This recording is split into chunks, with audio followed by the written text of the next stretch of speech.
All right, what's up, y'all? Man, if you saw, so I just got done watching the USA Serbia game.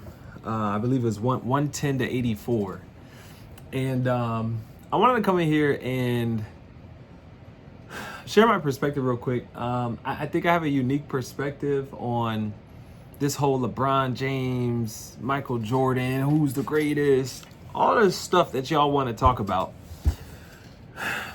But I have a unique perspective. I've spent some. It's just, man, it's been a journey, man, these last few years. And obviously, if you followed me from the beginning, you know my basketball career, jumping into the world of business, and just learning a lot, man.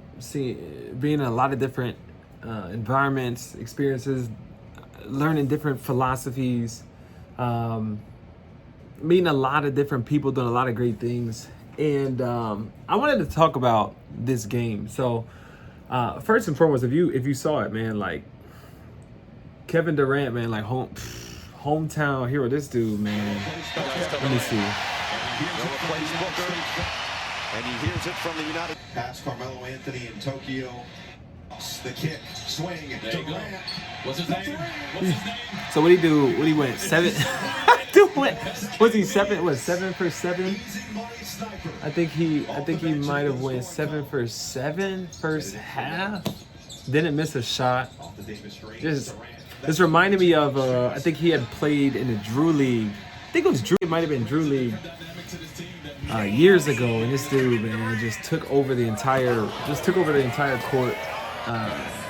He's making Durant made it look like he was playing outside, right?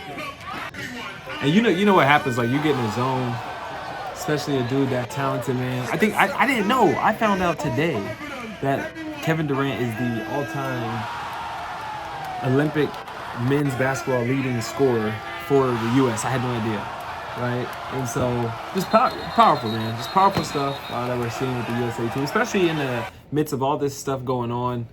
I had somebody comment. I'll share this real quick. I had somebody comment. I saw a comment on Instagram. Somebody said LeBron James should boycott the Olympics because. And first off, I'm like, where's that coming from? Why? And the person said because in lighting of all the shooting, the shooting with, and I'm sorry.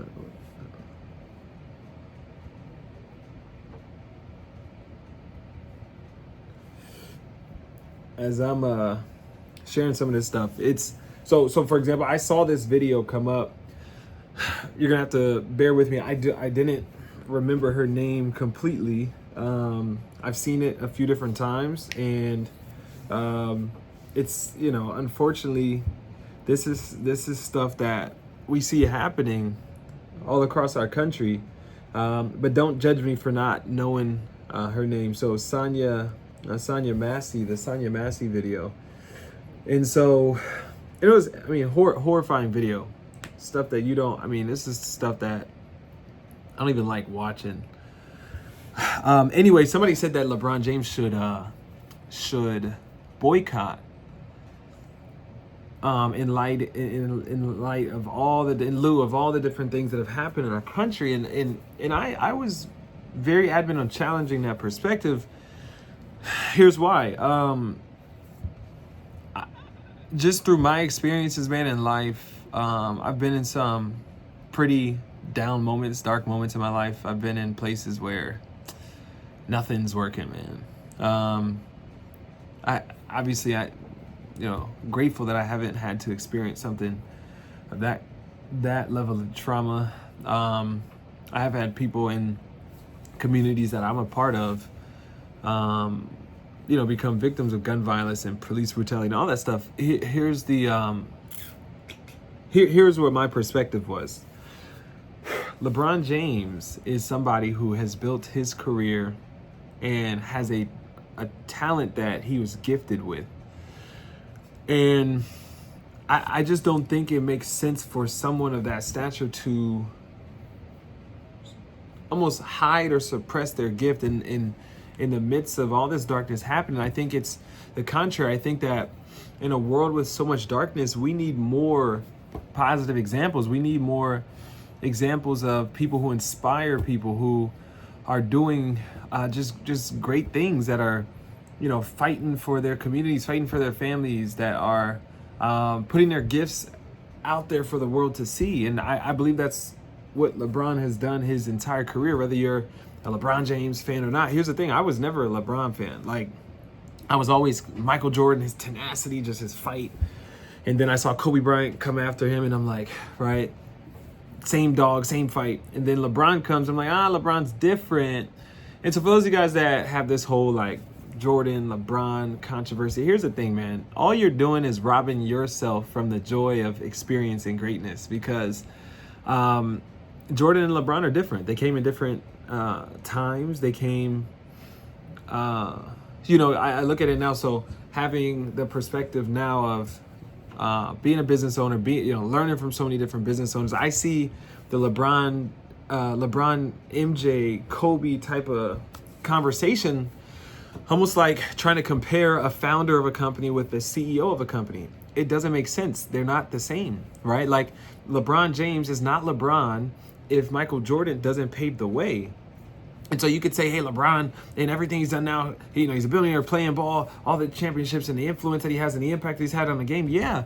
And Michael Jordan was the one that led the way, but that doesn't mean Michael's better either. It's just everyone's where they're supposed to be. And we keep trying to swap them. Oh, well, if LeBron was then and if Jordan was now, it wouldn't have worked. Right? I mean, LeBron's humility may not have, even allowed him to be the first one, and then but Jordan's, his ego may not have allowed him to be the second or third one, right? It wouldn't have worked, and that's why it didn't. So I think we have to allow ourselves to just be grateful for greatness, right? And be inspired by it, not idolize it, right? Because some of y'all idolize LeBron and Michael Jordan. And I've gone through my journey and phases with it as well. But yeah, to put someone at this pedestal like, oh, this person is everything. No.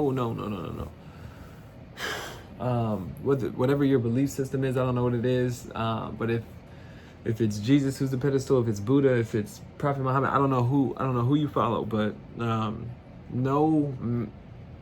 let's just say, man, celebrities, presidents, all this stuff, athletes should never be like the one true being that you follow and idolize, right? However, and I put this on a post recently, that we can have the humility to allow people who are doing great things to inspire us. And you see, I think what happens is, like, when you're strong and you know who you are and you can't be, you're like, I'm not swayed by anyone.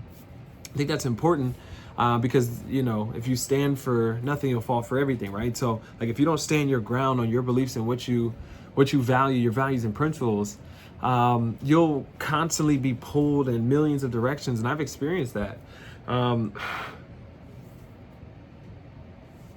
don't think that leaders need to be motivated. Like, when you're really, really, like, clear on who you are and what you want, the life that you see for you and your family, you don't need to be motivated. I do, however, believe you need to be inspired. I believe, Kobe Bryant was inspired by Michael Jordan, LeBron James, right? You look at Anthony Edwards right now, inspired by Kevin Durant and LeBron. And you have leaders of countries, right? You have how many young men in South Africa were inspired by Nelson Mandela, right? You look at Vuzi right now and what he's doing as an entrepreneur in South Africa, inspired by Nelson Mandela, right? People who have inspired me, whether it be watching Derrick Rose at his, his MVP run, and seeing Kobe, and then in the business world, someone like a Vuzi, right? If you get Patrick Bet-David, someone who's inspired me as well. There's so many different examples of people who have lit a match, who have inspired me. I'm like, man, look at what this person's doing. But when it becomes something where it's like that person is your idol, that's a problem, right? And so, anyways, I said it to say I wanted to share the clip that I had posted on Instagram that got taken down because, like, it's from the Olympics, so I get it. But I'm just gonna share it real quick here and my perspective on it, man, because I thought it was so powerful, man. Just like, man, such an incredible outing, man, from the USA team. So I'll share it real quick. Jovic spin inside. LeBron James, perfect defense. Here comes James in transition. James, get out of his way for two. Man, get off that man. Look at that man. Look at that man. Kevin Durant, he ain't like LeBron, right? Let me see. I know personally. Look at the eyes. Look at these eyes, man. It's powerful stuff, man.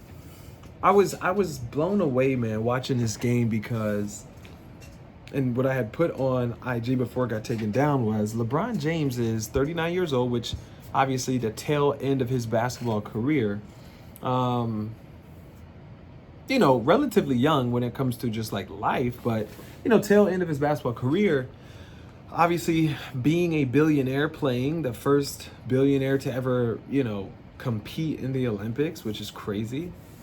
But to see like his level of tenacity in his fight at that age, like playing harder than some, you know, like dudes that are in high school who, you know, like when you're in high school and you average 30 and you think you'd right? Until you're like, and you get a little lazy, a little lackadaisical. We've seen some NBA players that once they make it to the NBA, they like kind of fall off. Not that they weren't talented, but it was like, hey, mama, I made it, right? And so here's a guy who's really, really made it, right? Like LeBron, like you say, one name type of figure, one name type of individual. In addition to the wealth, the brand deals and all that stuff. And just like the fire, man, in his eyes, like. And so the reason why I wanted to share this real quick, and it's something that I think our country, the U.S., needs an example of is young LeBron, single mother, a dream of who he could be, dog, just tenacious, like the eyes that he had to take over the NBA. And you see that with people whose families, you know, built up something massive in America. Or if you're watching this and you were born in the U.S., but your family is an immigrant family, right? They may have came from Nigeria, Salvador, or Venezuela, whatever the case may be, and they had to fight like all get out to get to where they were at to have you, right? Like my dad's from Memphis. My dad, not from the greatest, you know, conditions in Memphis, and he had a choice, right? And he ended up going into the military at 18 years old and built a 30-year career in the military, and he was the generational, you know, legacy builder or curse breaker in my family, right? To create a better life for, you know, me and my brother. And you find this this tendency that once you've quote unquote made it in whatever realm of life you consider that to be, respectively, right? Like it's all relative. You find this tendency of people to kind of just relax, right? Like your parents came here from Salvador and they built up, you know, a business or whatever case may be, and now they passed it on to you and you fumble the rock, right? Like that's the U.S. The problem that we're seeing in the U.S. today is that the United States of America, called the Great Experiment, was built off of these people who were fighting for their rights, fighting for their freedoms, right? Coming from Britain, right? Breaking free, all of that stuff coming here, building up an entire country, right? You have the Industrial Revolution, all this stuff that happened. And now we have a generation that's born into iPads and iPods and, I mean, you know, iPhones and PlayStation 5s, and you know, I'm part of that generation. And you know, just seeing a fire in a guy's eyes like this, man, it's to me it's so powerful because you don't gotta keep doing this, right? Like the dude's literally a billionaire. He's done like everything that you need to do in the sport of basketball. And he's like hungrier than like some of the guys on the floor, right? Like, you know, like he's playing harder than Steph Curry. He's playing harder than Devin Booker. Like, I'm not saying they didn't play hard, but he's like playing harder than most of the people on the floor. And, you know, I just got to give hats to this guy, man. He's been a example on and off the floor. You know, one thing I do believe, man, is like when you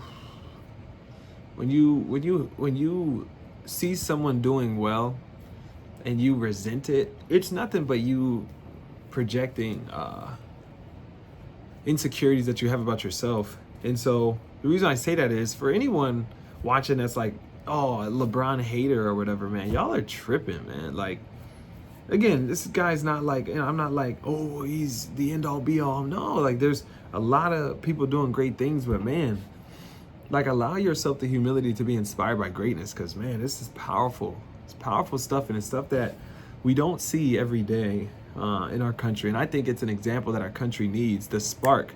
It's that type of, it's this energy that any great organization, any great country, any great family needs to be great, right? And so really powerful, man. I wanted to just share my perspective on it. Again, having been, and my background, having played ball, experienced some wins, and then, taking my path to get into business, and then seeing some ups and downs there, man, I'm blown away. And LeBron is eliminating excuses for me.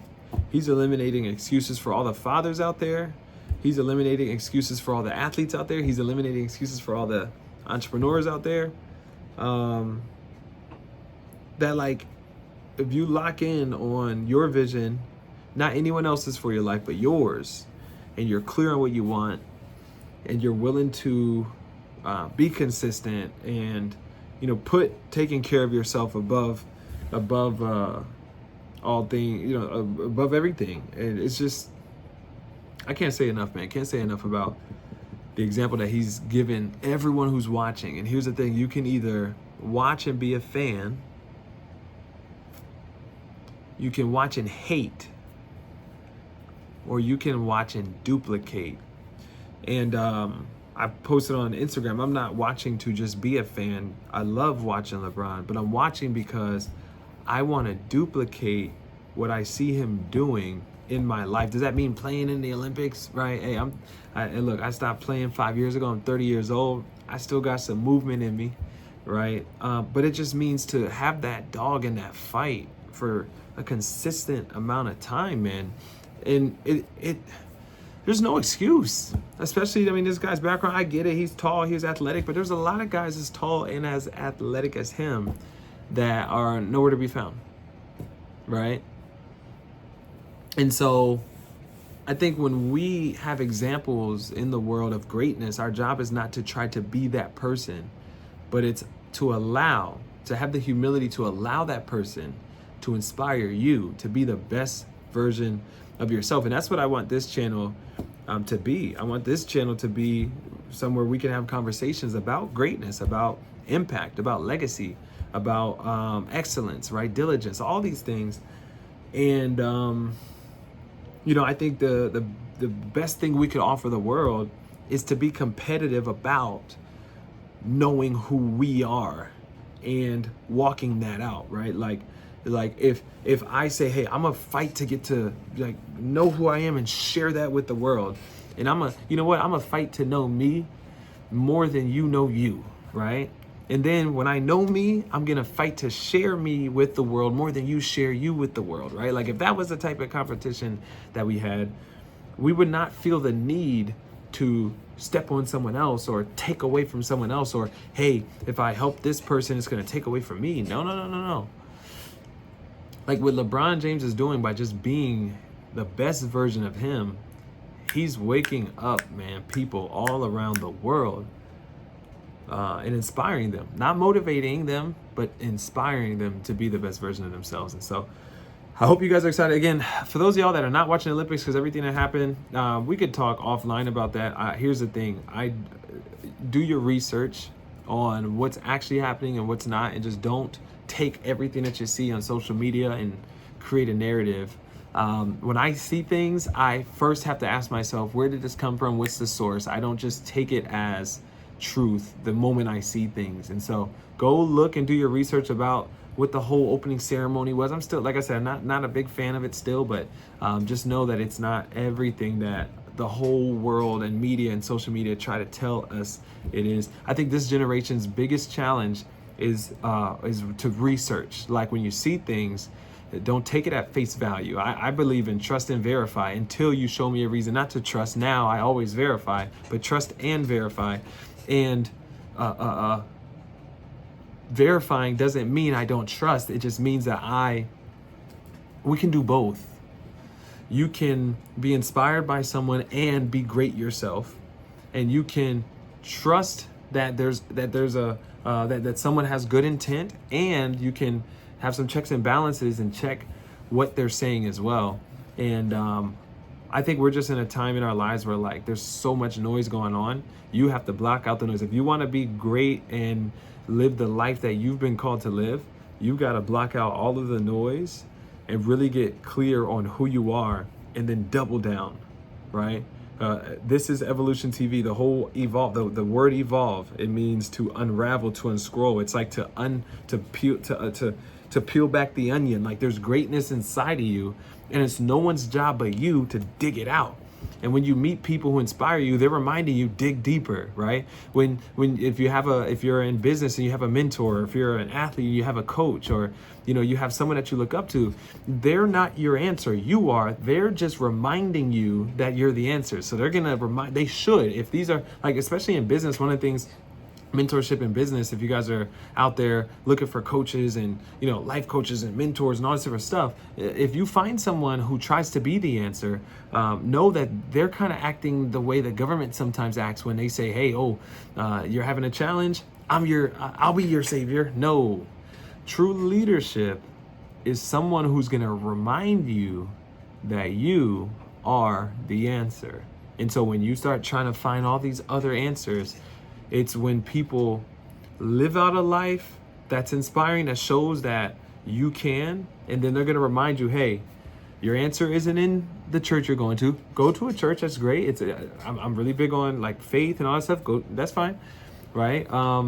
It's not going to be in the book. Now, read the book, because the book may remind you, right? It's not going to be in the mentor, the online coach that you find. Now, the online coaches you find is going to be great, and that's a lot that you can gain from people who have wisdom that you don't.